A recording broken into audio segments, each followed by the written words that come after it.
अस्सलाम वालेकुम एवरीवन, कैसे हैं सब। आज मैं आपके लिए लेके आई हूँ उम्मुल यकीन की एपिसोड 15।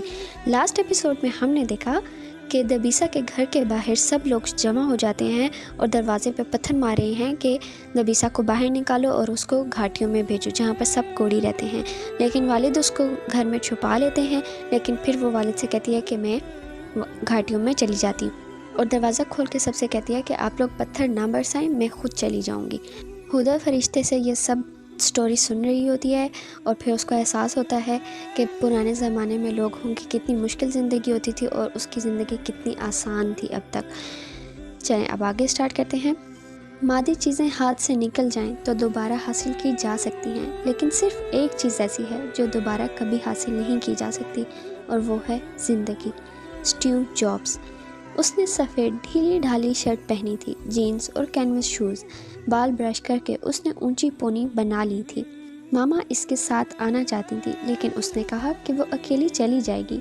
टैक्सी से आते हुए उसने फ्लावर शॉप से बच्चों के लिए फूल भी लिए थे। शीले तो इसे नहीं मिलेगी, लेकिन शीले जैसी बहुत सी बच्चियां हॉस्पिटल में एडमिट थी। मैं इलाज शुरू करवाना चाहती हूँ। बच्चों से मिलने के बाद वो डॉक्टर के पास आई थी। डॉक्टर खुश था और हैरान भी। मैं पूछ सकता हूँ कि किस चीज़ ने तुम्हारे इरादे को अचानक बदल दिया? बंदा डॉक्टर ही क्यों ना हो, फितरत से मजबूर होकर तंज कर ही जाता है। वो इसका पुराना रवैया नहीं भूला था। बहुत सारी ऐसी चीज़ों ने जिनके एहसास से तो मैं वाकिफ़ हूँ, लेकिन नाम से नहीं। मुझे ऐसी बीमारी हुई है जिसकी दवा और इलाज दोनों मौजूद हैं। ये भी नेमतों में से एक नेमत है। मुझे नाशुक्री नहीं करनी चाहिए, हिम्मत करनी चाहिए। डॉक्टर की आंखें हैरत से वाह हुई थी। तुमने बहुत गहरी बात कह दी। अगर ये ज़िंदगी मुझे इसलिए दी गई है कि मैं इस बीमारी से लड़ूं, तो मैं ज़रूर लड़ूंगी।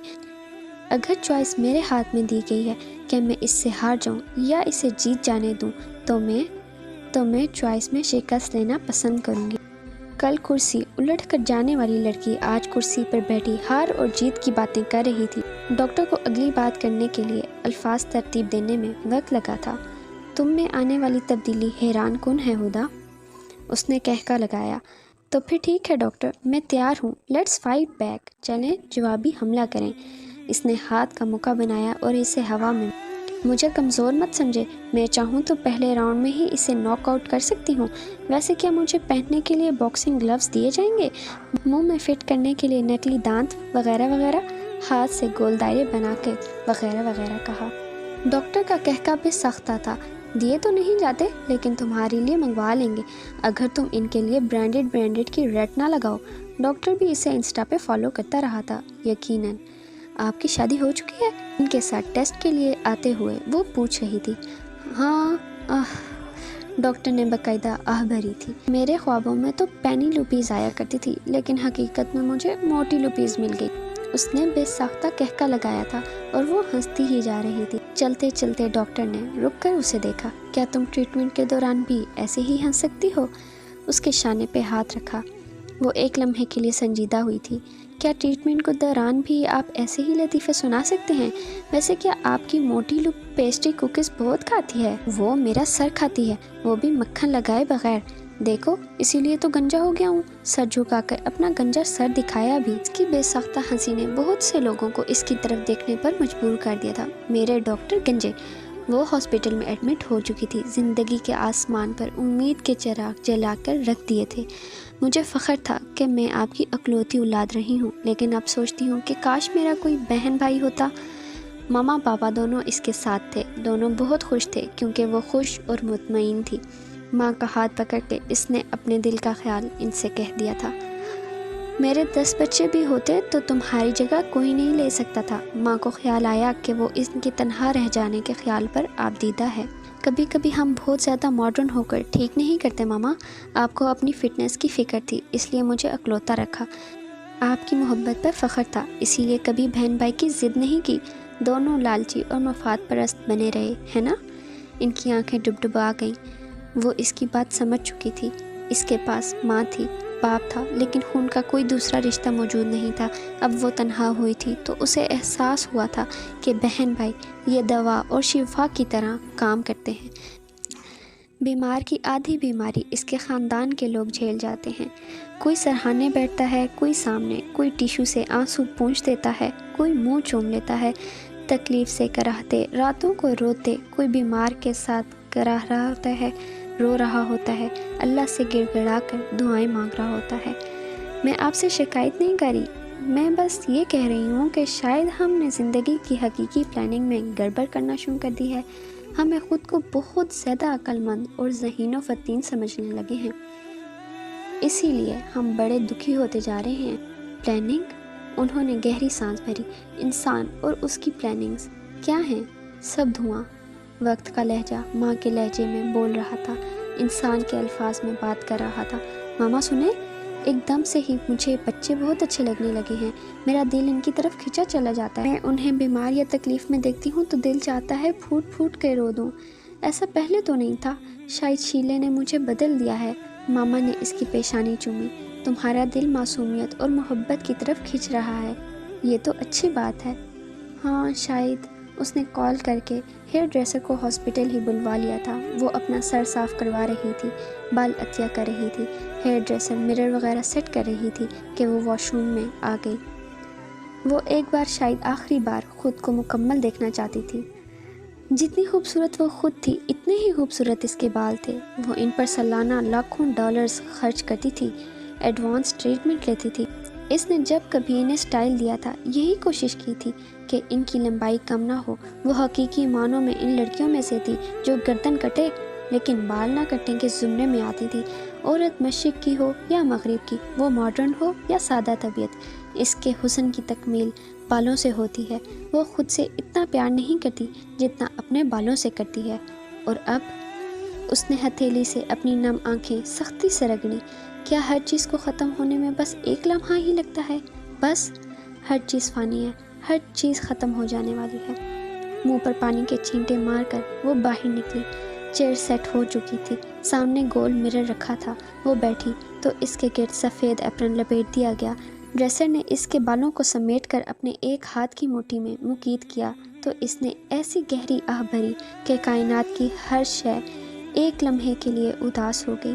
اس نے ہدا کی انکہی سب باتیں سمجھ لیں کہ جب آپ زندگی کی چھوٹی چھوٹی پریشانیوں سے پریشان ہو کے بددل ہو جائیں تو اس وقت بس اتنا سوچ لیں کہ دنیا میں کہیں کوئی اپنی زندگی کے لیے ہی پریشان ہو رہا ہے۔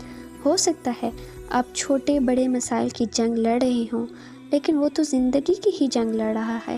اس جنگ میں وہ ایک ایک کر کے اپنی سب قیمتی پیاری دلاری چیزوں سے ہاتھ دھوتا جا رہا ہے۔ جب آپ اس لیے پریشان ہوں کہ آپ بھدے ہیں، موٹے یا ناٹے ہیں، آپ انٹری ٹیسٹ میں کامیاب نہیں ہو سکے، اچھی جاب نہیں حاصل کر سکے، اچھے کپڑوں، جوتوں اور لگژری سے محروم ہیں، اس وقت اس شخص کے بارے میں ضرور سوچ لیجئے گا جو اپنی سب سے قیمتی شے زندگی سے ہی ہاتھ دھونے جا رہا ہے۔ دیکھیں کہ نیل گو آسمان کیسا پیارا ہے اور گھاس کیسی سرسبز ہے، یہ سب کتنا خوبصورت ہے۔ سوچیں کہ آپ کس قدر خوش قسمت ہیں کہ سانس لے رہے ہیں۔ شکر گزار ہوں کہ آپ معمولی یا حل طلب مسائل کا شکار ہیں۔ ہو سکتا ہے کہ آپ کا دن مشکل رہا ہو، آپ کی نیند اچھی نہ رہی ہو، آپ کا ہیئر کٹ خراب ہو چکا ہو، آپ موٹی ہوں یا آپ کا پیٹ نکلا ہوا ہو۔ ان فضولیات میں نہ پڑیں۔ میں قسم کھا کر کہہ سکتی ہوں کہ ان چیزوں کے بارے میں آپ تب نہیں سوچیں گے جب نوبت زندگی پر آ جائے گی۔ میں نے دیکھا ہے کہ لوگ کام کی زیادتی پر شکایتیں کرتے ہیں۔ شکر گزار ہوں کہ آپ کا جسم اس قابل ہے کہ آپ کام کر سکتے ہیں۔ اپنی تندرستی کی قدر کریں۔ زندگی جسمانی خوبصورتی سے کہیں آگے کی چیز ہے، یہ روحانی بیداری کا نام ہے، اس پر بھی توجہ دیں۔ ہر اس پل پر شکر گزار ہوں جو تکلیف سے مبرہ گزر رہا ہے، حتیٰ کہ ان دنوں میں بھی جب آپ فلو، بخار یا کسی ایسی بیماری میں مبتلا ہوئے ہیں جو جان لیوا نہیں ہے۔ شکر گزار ہوں، شکر گزار ہوں اور بس شکر گزار ہوں۔ الحمدللہ میں کینسر کی جنگ جیتنے کے لیے تیار ہوں۔ جس دن وہ ہاسپٹل میں ایڈمٹ ہوئی تھی اسی دن اس نے اپنی بیماری کی خبر کو آفیشیل کر دیا تھا۔ خبر پھر سے جنگل کی آگ کی طرح پھیلی تھی۔ اس کی تصویر نے کچھ لوگوں کو ہلا کر رکھ دیا تھا اور کچھ کو ظاہر ہے سکون نصیب ہوا تھا۔ اس کی شہرت نے لاتعداد لوگوں کو اس کا دشمن بنا دیا تھا۔ وہی دشمن اب وقت کے بدلنے پر خوش تھے، اس کے غیر کسی بیماری کے شکنجے سے نالاں نہیں تھے۔ News channels print media, social media के करता धरता इससे मिलना चाहते थे, इंटरव्यू करना चाहते थे, इसे लाइव ले जाना चाहते थे, कवर पर लाना चाहते थे। कैंसर के लिए काम करने वाले इदारे और NGOs इसे कुछ तामीरी मकासद के लिए एक्टिव करना चाहती थी। व्लॉगर्स इसके हॉस्पिटल आना चाहते थे, इसकी ट्रीटमेंट को रिकॉर्ड करना चाहते थे। कुछ इसकी बीमारी को रियलिटी शो बनाना चाहते। वो 24 घंटे कैमरे को इसके साथ रखना चाहते थे। अब हर चीज़ बिकने लगी थी, अब हर चीज़ की कीमत लगने लगी थी, कैंसर की भी। चंद NGOs के अलावा बाकी सब सिर्फ अपने बिजनेस और फ़ायदे के लिए ऑफ़र्स कर रहे थे। वो इस बदलती दुनिया के रंगों को देख देख कर परेशान हो रही थी। ज़माना कदीम में जो पत्थर कौड़ियों को पड़ा करते थे, ज़माने जदीद में भी वैसे ही कुछ पत्थर मौजूद थे। ये लालच के पत्थर हैं और ये ज़िंदा जिस्मों में मुर्दा दिलों के हाथों में होते हैं। आप अपने एहसासात, कैफियत, तकलीफ़ और जो कुछ भी आप महसूस करिए वो हमारे लिए लिख सकती हैं। NGO के नुमाइंदा ने इससे पूछा, किस लिए? कोई अपनी बीमारी या तकलीफ़ को यादगार क्यों बनाएगा? ये ठीक है कि मैं सोशल मीडिया पर बहुत एक्टिव रही हूँ, लेकिन अब मेरी दिलचस्पी इन चीज़ों में सिफर हो चुकी है। मैं ज़िंदगी का एक एक लम्हा जीना चाहती हूँ, तस्वीरें खींच कर पोस्ट करने में ज़ाया नहीं करना चाहती। आप समझी नहीं मिसुदा, हमारी NGO नॉन प्रॉफिट इदारा है। हमें शोहरत चाहिए ना बिज़नेस।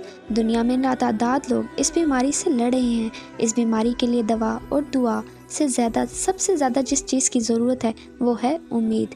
ऐसी उम्मीद जो ये यकीन दिलाए कि बीमारी बड़ी नहीं होती, इंसान की हिम्मत और ताकत बड़ी होती है। उम्मीद इस बहादुरी का नाम है जो कैंसर को मामूली और कोशिश को गैर मामूली बनाती है। हमें ये बहादुरी इन्हें देनी है। मेरे केस में तो उम्मीद ना होने के बराबर है। वो तलखी से हंसी। हर केस में उम्मीद होती है और यकीन भी। हम इतनी ज़्यादा साइंस की ज़ुबानें सीख चुके हैं कि मौजज़ों की ज़ुबान भूल चुके हैं। वो चौंकी थी। तो आप मौजज़ों पर यकीन रखते हैं? आप ट्रीटमेंट नहीं करवाना चाहती थी, अब करवा रही हैं। क्या ये मुआवजा नहीं? क्या आप खुदाई इशारे या खुदाई पैगाम पर इलाज पर रजामंद नहीं हुई? वो हैरान परेशान NGO के नुमाइंदे की शक्ल देख रही थी। ऐसा ही हुआ था। क्या हमारी इस दुनिया का हर मंजर खुदा की निशानियों और पैगामों से भरा हुआ नहीं? वो पूछ रहा था। हाँ, ऐसा ही है, इसने इकरार किया। इसके सामने फरिश्ता मौजूद था, इसके साथ फरिश्ते मौजूद थे, इनके हाथों में इसकी भलाई के पैगाम थे। वो इसे फलाह की तरफ पेशकदमी पर उकसाते थे, वो इसे उम्मीद के भरे जाम पिलाते थे। इससे बढ़कर क्या निशानी हो सकती थी? होली जॉब्स 27 साल ऑस्ट्रेलियन लड़की थी। मैं इसके लिए थी का लफ्ज़ इस्तेमाल नहीं करना चाहता क्योंकि ऐसे लोग कभी नहीं मरते। इसके एक ख़त ने लाखों लोगों की ज़िंदगियां बदल कर रख दी हैं। इसके लफ्ज़ों ने ज़िंदगी के मुश्किल कुलिये आसानी से समझा दिए हैं। इसके ख़त का असर सबसे ज़्यादा नौजवानों ने लिया है। वो मादी ज़िंदगी से निकलकर हकीकी ज़िंदगी की तरफ बढ़ने लगे हैं। मुर्दा दिलों को ज़िंदगी की मौजूदगी का एहसास दिला देना, यह भी ज़िंदगी देने के बराबर होता है। मिसुदा, अगर मैं मर गई तो लोग ना उम्मीद हो जाएंगे। वो खूबज़दा थी। ज़िंदगी के साथ कभी अगर नहीं लगता। पैदा होने वाला कभी ये नहीं कहता अगर मैं पैदा हो गया, अगर मुझे ज़िंदगी अता कर दी गई। ज़िंदगी पहला मौजज़ा है जो इंसान के साथ होता है। वो पैदा हो चुका है, इसे कोई कीमत नहीं चुकानी पड़ती। ज़िंदगी मौजूद रहती है, वो आगे शिफ्ट हो जाती है। हमें ये चीज़ ज़्यादा अपसेट नहीं करती कि हम मर जाएंगे। हम तो इसलिए परेशान होते हैं कि हम दुनिया छोड़ जाएंगे, क्योंकि हम इस दुनिया को आखिरी यकीन समझकर बैठे हुए हैं। आखिरी मंजिल और सबसे बेहतरीन जगह। दिखाई देने वाली चीज़ें हकीकत लगती हैं, इसलिए हमें ना दिखाई देने वाली दुनिया गैर हकीकी लगती है या फिर मशकूक। और इसलिए अनदेखी दुनिया, अनदेखे मौजे, अनदेखा यकीन, ये सब हमें किस्से कहानियाँ लगते हैं। इनमें कोई कशिश नहीं है हमारे लिए। वैसे भी इंसान शक करने में जल्दी और यकीन करने में ज़रा देर कर देता है। मुश्किलें ज़िंदगी का नसीब हैं तो आसानियाँ इस ज़िंदगी की मंजिल। हमें लोगों को इनकी मंजिलें दिखानी है, अंजाम नहीं। अंजाम? उसने ऐसा पहले क्यों नहीं सोचा था? वो किस दुनिया में रहती रही थी? क्या आप समझ गई? वो बेचारा काफ़ी देर से बोल रहा था। कुछ उसने डरते डरते कहा। कुछ देर पहले कही बातों में मैं सिर्फ ये बात शामिल करना चाहूँगा कि हमें सिर्फ ज़िंदगी की बात करनी चाहिए, जो इतनी ताकतवर है कि ये कायनात की हर शय को मुतवज्जा कर लेती है। ज़िंदगी ये कायनात के रब को मुतवज्जा कर चुकी है, फरिश्ते ने कहा।